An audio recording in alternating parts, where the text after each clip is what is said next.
front of me is Samsung Galaxy S26 Ultra, and today I would like to show you how you can connect it using Bluetooth.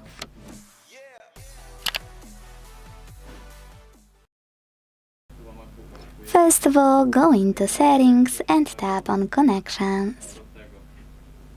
Now tap on Bluetooth on the left and enable it thanks to this switcher at the top right corner if it's not already on.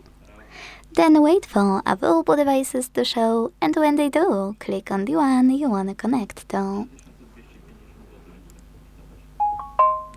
Hit pair in the pop-up and wait for the other device to accept your connection request.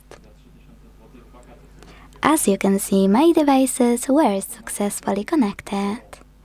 If you want to manage this connection, click on this gear next to available device and manage those options at the bottom, like unpair.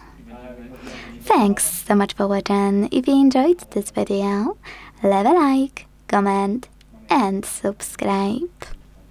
Bye!